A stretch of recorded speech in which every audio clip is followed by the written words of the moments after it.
Welcome back, Caddy Corner, episode 76. I'm Austin. And I'm Caleb. And we're back. Again. Yet again. Man, it's hot out there. Dude. Dude, it sucks so bad. Yeah.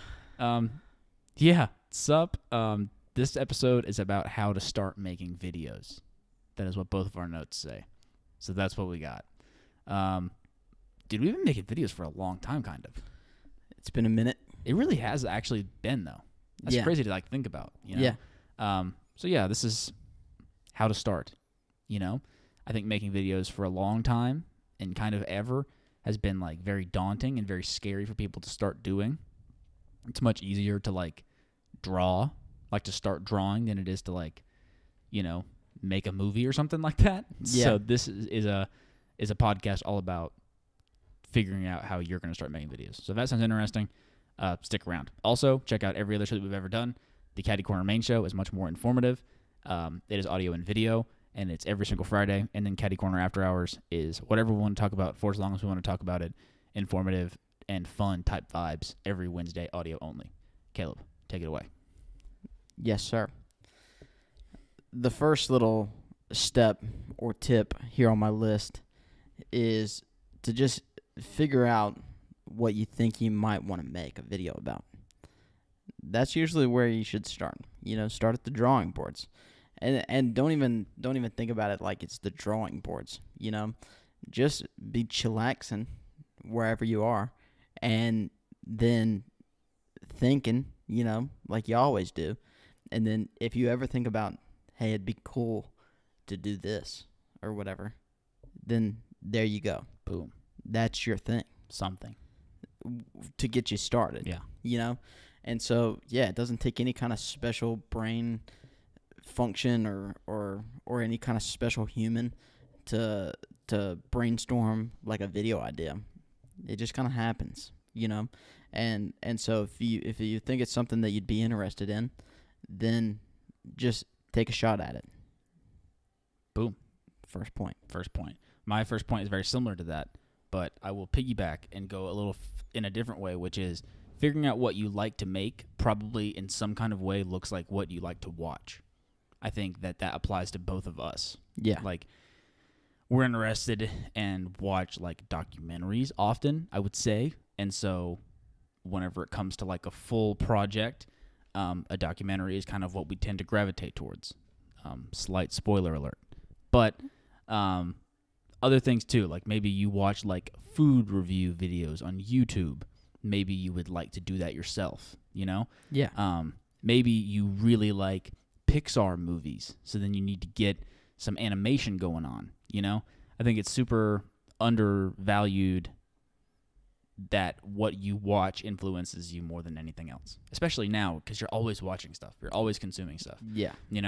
And for myself, it's less so what to make, but it's little things things that I implement into videos, what kind of music am I using in a video, For me, I get a lot of inspiration and influence for that from TikTok whenever I'm making any kind of videos, because that's what makes TikTok fun is you can use any music you want in any kind of style of music.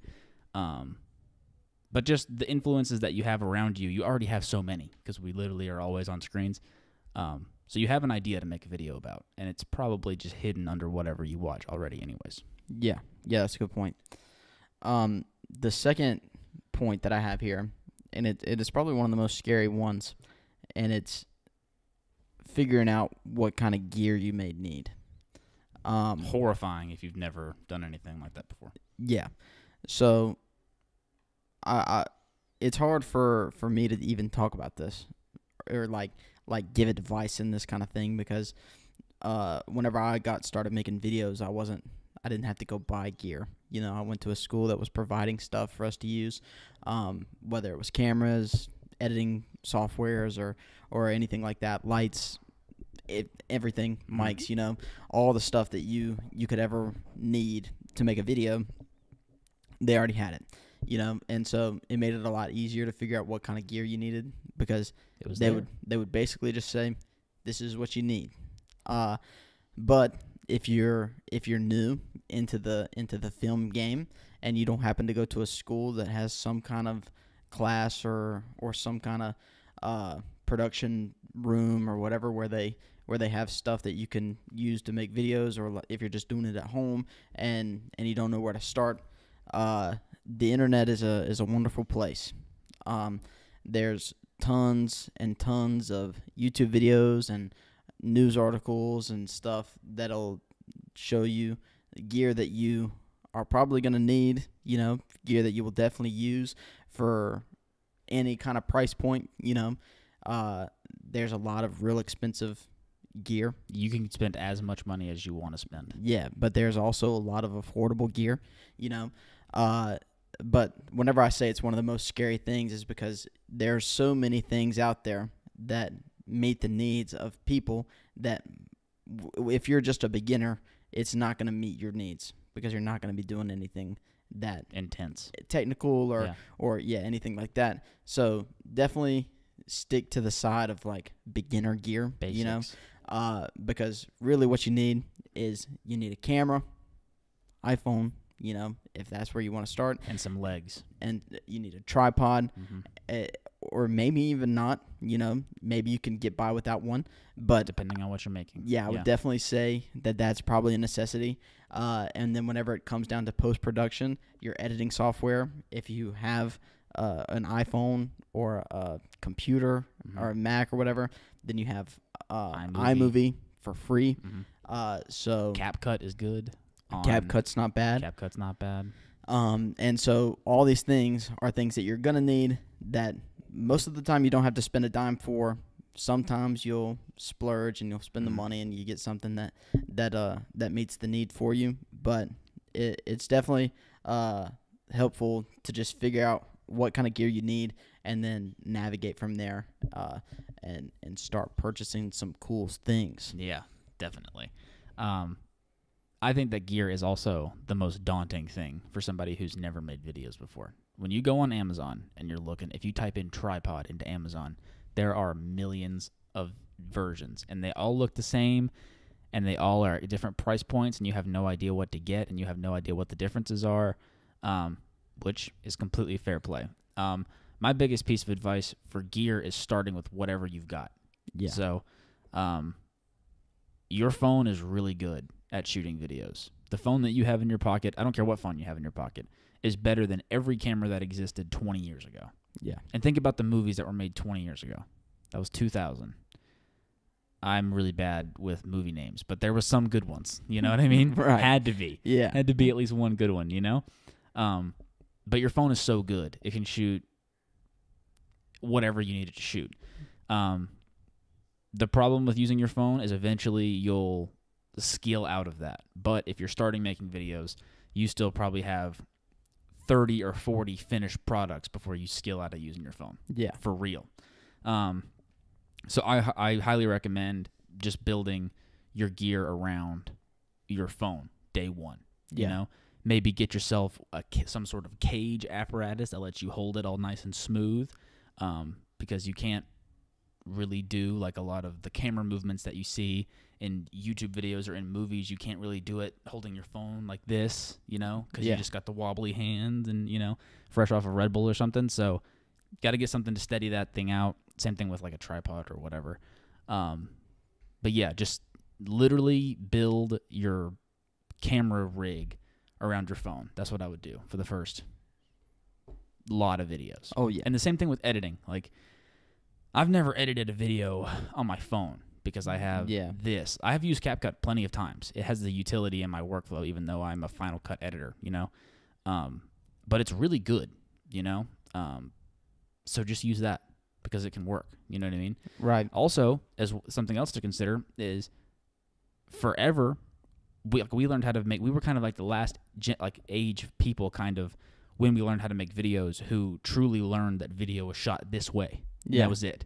But now you can shoot vertically, and like your phone is vertical already, so it's nice and easy to edit. They're generally shorter videos, so the files aren't as big. And so that gives you another level of flexibility. Maybe you want to make videos and you don't know where to start. Making short-form vertical content is a really good place to start. And that can totally be edited on your phone because that's what most people do anyways. You don't even need a camera for that. You got everything right there. So, yeah, just start with whatever you... And also, if you have access, like if your mom's got some kind of a camera that will do something that you needed to do, it's totally worth doing that, you know? Oh, yeah. Because I've had the same camera since I graduated high school. So that's 2021. It's now 2023, almost the end of 2023. I feel like a month ago, I finally got to the point where I have, like, got it. That's 2 years of, like, fumbling through menus and learning how to turn the dials and figuring out how to shoot what, of, like, learning how to use a camera. Like, what I mean is using a camera is hard. Yeah. It's not easy. You know what I mean? Like, Right. it's much more difficult than your phone. Much more difficult than your phone. So, yeah, start with whatever you've got, and you can make some really good stuff, I think. And whenever I took my first photography class in college, my professor was talking, and he was like, use your phone if you have to. You know, if you don't have access to a camera, cool. But he was like, I guarantee you that if you go to any of your family members and you ask them if they have a digital camera, then 9 times out of 10, they'll have one. Some kind of something. Some kind of something, you know, because because before we had iPhones, you had to have that. You had to have a camera if you wanted to capture memories, Mm-hmm. you know. And so he was like, pretty much everybody, every family, every household has some kind of camera that they have, like, just stored away somewhere because they don't need it anymore.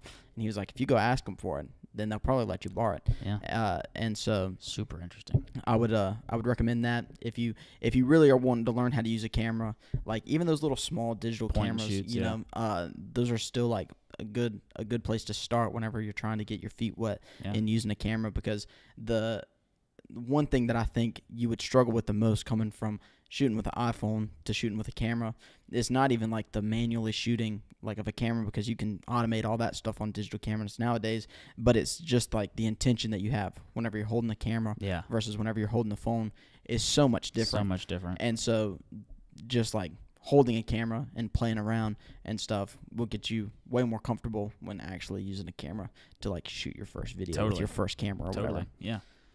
So yeah. My next point is whenever you first start getting into making videos, the one mistake that I made in my first couple of projects was not filming enough content. And so the best piece of advice that I could ever give, and that I wish that I could have received whenever I was making those first projects, was film everything. Everything. Even if you think it looks crappy, if you think you're never going to use it, you know, film it. Film everything. And keep everything. Keep everything, because it is so much better to have a ton of footage that you only use a certain percentage of and you don't ever need the rest, you know, than to have something or to need something and not have it, you know, because I've been in that place before. I've been going through files and trying to find something that's going to fit in this spot right here, and you know that whenever you were there filming, you had an opportunity to get exactly what you were looking for, like whenever you're in Premiere or Final Cut or iMovie or whatever, and you're like, dang, if I would have just pressed record a little bit more, I would have had so much more to work with, you know. And it is a weird thing, you know, because one thing that I always struggle with whenever I'm going to film something is I'll film, and then I'll be there for 30 minutes, and then I'm like, okay, I've been here long enough. Like, it's time to, like, go. Right. But 30 minutes worth of B-roll, you know, that's if you had the record pressed the whole time. 30 minutes of B-roll is not enough B-roll, you know. You have to have a ton to be able to get the shots that you want whenever you're in the post-production, because whenever you're watching your video over and you're thinking about what kind of B-roll is going to look nice over this clip, then you have a vision on what you think it's supposed to look like in your head. And so if you've already shot all your B-roll and you're like not going back to a certain place, then you can't just go and get more B-roll, you know, because the conditions won't be the same, you know. Might be far away. Yeah, might be far away, you know. And so it's definitely just important whenever you're going somewhere and you're filming, just film everything, even if you think you're not going to use it, because it'll definitely be nice to have. Yeah, and someday. A good like piece of advice with that too is like when you're shooting, I always try and shoot for like 5 seconds longer than I think I should. Oh, because you never know what's going to happen in the frame in 5 seconds. Like, what if some kind of like cool condor thing flies in front of you, or like, you know, maybe like some sort of double rainbow goes down or something. You never know. Yeah. 5 more seconds, or sometimes 10. I think that's a good practice as well. And then also archiving all of your stuff. Oh, yeah. So important. Every video that I've ever made since college has started, I have all of the raw files just on my drive in the event that I ever want to access them again. Yeah. Ever. It doesn't matter if I have the idea for it now. You just keep it in case you want it, you know? It's also a good way to see where you've come from as a creator. That's like the reason why I started doing it. But then also, like, now I just have access to everything I've ever shot pretty much. You know what I mean? Yeah. Ever since I, like, learned how to actually navigate a camera, so I have decent footage, I have all of that backed up, which is super good, because you never know when you're in that situation, like you said, where, like, you're in post and you're looking for this shot and you're like, I know I've got this shot somewhere. And then you go into the archive and there it is. Yeah. There's no better feeling than that. Oh, yeah. That's an insanely good feeling. So, yeah, totally. Another super important thing about starting to make videos is you're going to think that the filming process is the longest part of the process. Totally is not. Right. It is the planning and the post is what will take you the most amount of time. As much as you want to shoot everything and get a ton of footage, which is true, you're always going to want to get a ton of footage. If you have a good plan, then you'll be able to use all the footage that you get. Yeah. And whenever you get into editing, you're going to spend so much time in that timeline, moving stuff around, adjusting stuff, adding colors, adding sounds, all of those things. And a lot of people, I think, maybe I want to do this video in 2 weeks, and then they shoot for 6 days of those 2 weeks, and then they expect to be able to get the rest of it done in time. And that's a tough turnaround, because you're going to spend multiple days in post, and you're going to at least have to spend a couple days in pre-production. So if you want to make your videos way better, like right away, is just expect to spend a lot of time in the editing, especially the editing, I think. I think it's all about the editing, especially, too, at the beginning, you don't know how to edit because you have no idea. You know what I mean? So just prepare for that. And so whenever, even still for me, like I'm no expert in Final Cut by any means, but whenever I'm in the edit and I'm like, I want to add this to it, and if I don't know how to do that, I got to look up a YouTube video, watch 8 minutes of a YouTube video, back to Final Cut, fumble through it, figure out how to make it work, make it all perfect. That's 30 minutes. Yeah. On one simple thing in a video. So as you're learning editing, it takes a really long time, but as you learn, your skills and you learn your style and stuff like that, it becomes a little bit easier. But you're going to spend a lot of time writing stuff down and editing stuff. Oh, That's where you'll spend the most time. Yeah, 100%. Speaking of, like, fumbling through editing and not knowing how to do stuff, again, watch YouTube videos. Yes. What I do is whenever I'm going through my timeline, as soon as I have a question, Google it. YouTube. Me YouTube is where I go. Because whenever it comes to editing videos, every video that you watch on YouTube has been edited. You got to think about that. So very rarely. So right. And so there's a ton of people that are posting on YouTube that know how to edit videos. So pretty much any question that you could have about any kind of software or any kind of task or whatever you're trying to do in your video, someone can teach you how to do it, through a YouTube video. And most of the time they'll walk you through it and they make it real nice and simple, and then all you got to do is just recreate it. They make it real easy.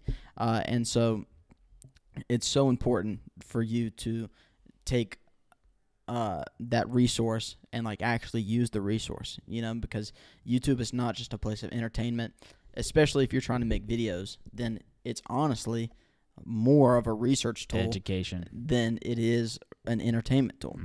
Especially once you start looking at it from a creator's lens. Yeah, right. And so it's super important. I use YouTube all the time, every day, whenever I have a question about anything. But especially whenever it comes to making videos, because especially like these pro softwares, they're so deep, and you can go so deep into them, and you'll never know how to do everything, but you can learn how to do everything. So, like, if there's something that that you want to do, then, and you don't know how to do it, watch a YouTube video. You'll know how to do it right then. And sure, you'll probably forget it because you'll do 25 more things and it'll leave your brain, but you can always go back to that video. And with reps as well. Exactly. You figure it out. And so it's so important. It's such a nice tool to use, and I love YouTube for that reason. I wanted my last kind of point before we get into our like next section of the show is all about like my resources of YouTube that I use all the time. And I want to talk about this new channel that I literally found like a couple days ago. It's called LTM Studio, and what they do is they watch a YouTube video, like live react type style, and they break it down. Basically, they explain like why they did some things, how they did some things, not necessarily in a walk you through way, but it's like have you ever had, I'm sure you have, like where you see in a video some kind of effect and then you don't know how to Google it? Yeah. They kind of explain what to Google basically if you're trying to solve some stuff out. And so they have like with a ton of YouTubers, it's mostly with YouTube creators that they like analyze and stuff like that because you don't really get copyrighted as much. Yeah. But so you can kind of go through there and you can watch them break down stuff it's super helpful for me. Yeah. I pull so much inspiration from YouTube, and I do this myself anyways. Like I will watch a YouTube video and kind of like take some kind of notes as far as like I like this, like I like jump cuts, I like mask transitions. How do I do a mask transition? Oh, this is how you do that. So it's super good to do that. Yeah. LTM Studios, really good. I also like Peter McKinnon is a classic. Yeah. Everybody watches Peter McKinnon. He will teach you how to use a camera. You can learn literally so fast if you watch Peter McKinnon videos and pay attention. Yeah. So that's super important as well. And then I also I watch a lot of creators that are like my inspiration creators, and there's so many of those, but that just literally depends on what you're interested in making. So, yeah, I treat sometimes, I try and do it like once a week where I like sit down and I watch YouTube almost like I'm watching film as an athlete. Yeah. And I just think about things that I like versus what I don't like in videos. And then it's a matter of figuring out how do I implement those things into my own projects, which is kind of the $1 million question. But I think that's a good tip for people is if you want to be a videographer or a filmmaker or a YouTuber or whatever, then, I mean, pro athletes watch film for a reason. So treat it the same way. I think that's important. Yeah, 100%. All right. Editing softwares. Yeah, this is like, we don't differ on many things, but we differ here. Yeah, I know. So, yeah. So we've been editing videos for a long time. Yeah. And I've been editing in Final Cut for like a year and a half. Right. I don't know what your timeline's like for Premiere. I think it's been about a year now. About a year. And so we're just going to kind of talk about why we made those decisions as creators. I also think, too, I don't have notes for this, but it would be interesting to talk about off the cuff, is like, when do you know it's time to go to a pro software? Yeah. So, yeah, Final Cut Pro. What a software that is. It is. I'll run through it right now, like why I use Final Cut and why I really love Final Cut. I'm a super big advocate for Final Cut. I actually did use Premiere for like a little while, and Premiere's awesome. It's great. It's so good at what it does well. So when I started making videos, I started editing in iMovie. The first videos that I ever remember editing in my life was, do you remember the iMovie trailers on iPads from like elementary school? Oh, yeah. That was my first ever thing that I ever remember doing, where you like shoot some footage and then it's like templated out and it edits it's all up. That's the first ever filmmaking experience. So I always edited in iMovie all the way through high school. Then I went to Premiere whenever I went to college for a little bit because everybody was like, you should use Premiere. And I was like, okay. But I just never felt like I got my groove in there. And so the first reason that I love Final Cut is because it is such an easy transition from iMovie to Final Cut. Yeah. I watched no YouTube videos when I first got Final Cut. I hadn't edited in iMovie in over a year because I was using Premiere. Stepped into Final Cut, and I instantly knew where everything was at because it was all nice and pretty and laid out and easy, which I think is super positive for people who already edit in iMovie, you know? And a lot of people start in iMovie. A lot of people use Macs, and iMovie is really good. Yeah. iMovie is really good. It really is. I don't know if people discredit iMovie necessarily, but it can do so many things. Yeah. You know? And there are lots of YouTubers who are like big enough size to like go pro software if they wanted to, but iMovie does the job. Yeah. So for a lot of people. But for me, I just needed to get Final Cut. We'll talk about that in a little bit. Also, another thing that I love about Final Cut is that it is a one-time buy. It's probably the feature that I love the most about Final Cut. For students, you can buy the entire Apple Pro Suite for $200, which is insane. Yeah. So cheap. You get Final Cut, you get Logic, and you get Motion. Motion, which is like an After Effects, sort of. I haven't given a lot of time to that. It's not really my speed. And then Logic Pro, which is a full-on, I think it's the audio editing software. Yeah. It's so good. It's so good. So I think that that's super, super, super, super important. Because at least for me, like, I don't like subscription models of anything. It's just annoying. And I don't use all of the Adobe stuff. I only really use Lightroom and Premiere. And so the Creative Cloud thing doesn't really like work for me as well. So the one-time buy of Final Cut is really good. But there does come some flaws with that. Like, you don't get like Adobe stock, which is something that would be probably a tough transition for you if you went to Final Cut. Right. Because you have music and you have overlays and stuff like that with that. Also, updates don't come as often to Final Cut. Yeah. Which is, something to consider if that's something that you care about a lot. Another thing, this is just the only feature that I'll talk about in Final Cut. I guess there's two kind of, but this is the main feature that I think sells a lot of people on Final Cut is constant saving. So we were talking a couple days ago or like a week ago about how big my project files are in Final Cut compared to yours in Premiere. The reason that is because every change that you make in the timeline is saved. Yeah. So if you crash, you're good. Unless you put like something insane that just keeps crashing your machine, then you have to do some back end stuff. But you never have to worry about your project like catching on fire in Final Cut. I don't know if you've had any nightmare situations in Premiere where stuff's gone wrong, but people have. I see those tweets all the time. Yeah. They're hilarious because that sucks so bad, man. It does, yeah. That sucks so bad. So, constant saving is super helpful for Final Cut, and then also how customizable it is with the plugin support. Final Cut has always been designed for plugins, which basically just means that other creators and Final Cut users create like shortcuts or hotkeys or different elements of the software that you can just download and implement into your Final Cut, plug them in, if you will, and then you have access to those tools. So, Final Cut Pro. I love Final Cut. I'll never use anything else. Yeah. Unless it just like really starts to suck, but I love Final Cut. Yeah. So I use Premiere Pro. Pretty much we have the same kind of like upbringing, whenever it comes to videos. I started on iMovie too whenever I was a kid, making movies because that was fun. Fire. And so I'd always used iMovie through high school. Whenever we were making videos, I was using iMovie. And then whenever I went to college, I moved to Premiere just like you. But whenever I was using Premiere, I loved it. That was it. It really was. So like my videography classes that I took at Rowan Cabarrus Community College, we all got to use Premiere. And so, but you could only use it at the school. Right. And so basically I was doing all of my editing like in a classroom full of 25 which sucks kids, and it was just like it was easy to get distracted, and it was not my style. I like to edit in solitude. Like by myself with my headphones on, and it's just me looking at my computer. Nobody's bothering me or anything. And so whenever I was editing in this classroom full of kids that were all like doing the same thing as me, but like being rowdy or whatever, I was like, can't do it. And so then Premiere the Adobe Suite had a deal where you could, if you were a student, then you could get the monthly subscription for like $20 a month or something like that, instead of like for Creative Cloud is insanely cheap. Yeah, I mean it was over 50% off. Yeah. For students throughout the year. And so I was like, I'm gonna pull the trigger.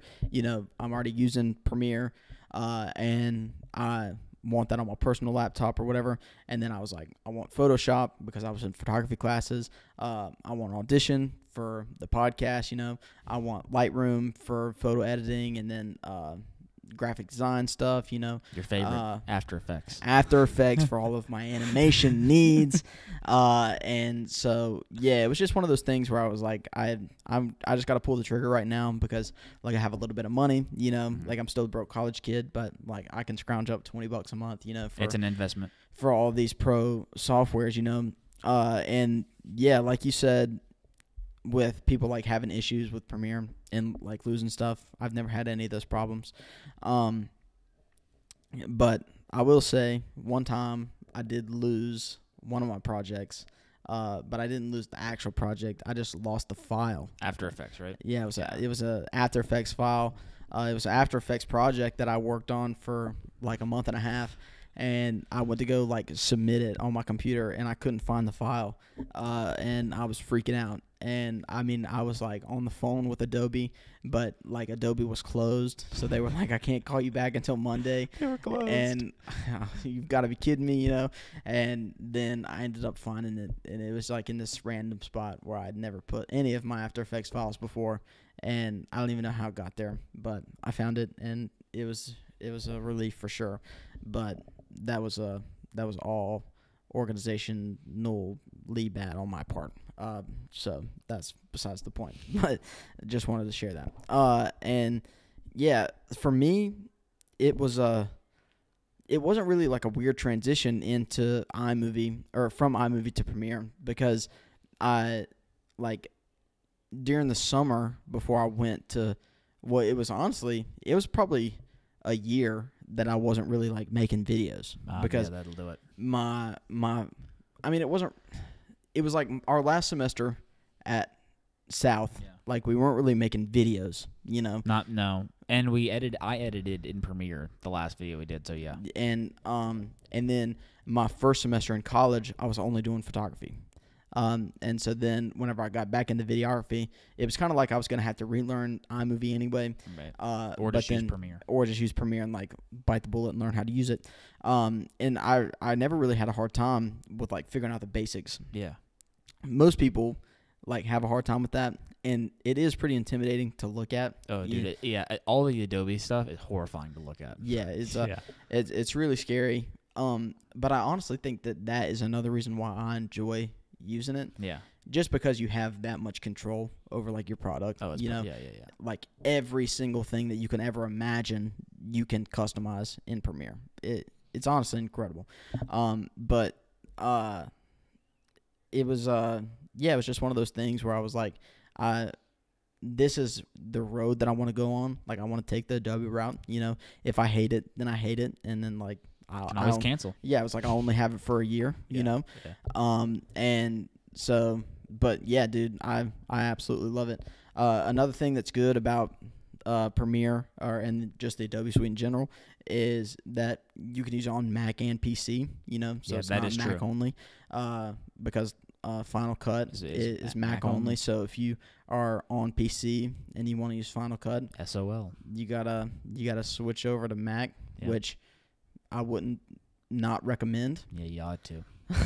But yeah, Premiere, it's just it's great. Yeah, it really is. It's great. It's so much fun to work in there, just because I mean you feel like every time I'm in there and I'm like doing my thing, it feels like I'm driving a rocket ship. Oh yeah. You know, just because there's so many buttons and right. And it's all nice and gray. Yeah, so many cool things to look at. Yeah. I have such a good time in there. Yeah. It's great. It is. These pro softwares are insane. They really are. There is a third very renowned pro software called DaVinci Resolve. Caleb and I have put the hours in to really talk about that. Yeah. However, it is fully free. There is a paid version, but you don't really need the paid version unless you're pushing like some crazy stuff, is what I've read.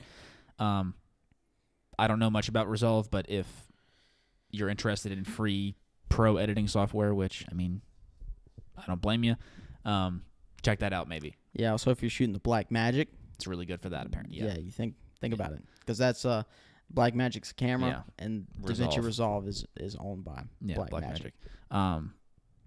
DaVinci is very well known for its color grading, which is not something that you'd be doing as a beginner content creator, at least not at the DaVinci Resolve level, but it is worth considering that you have access to pro software for free. It is fairly intense computing-wise, so you need like a bit of a beast to run that. Yeah. Like no toasters are going to handle DaVinci Resolve.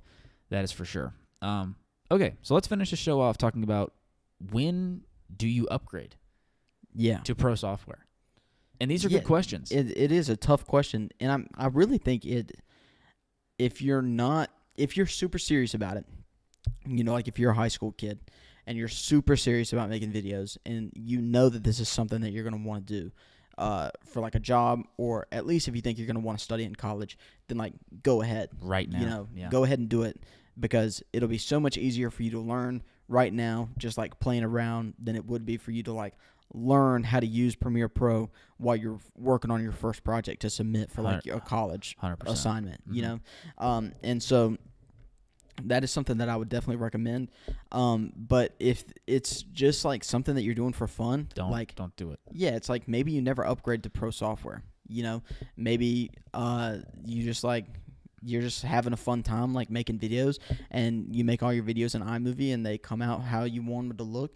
Then you did it. Exactly. Yeah. Then it's like you're doing that thing. But I think as soon as iMovie just can't do it for you, you know, and you're wanting to put things in your video that you can't do in iMovie, which I'm sure will come eventually, then it's like now you can consider switching over to the pro softwares where you can do a little bit more and you have a little bit more control about what you're creating, you know.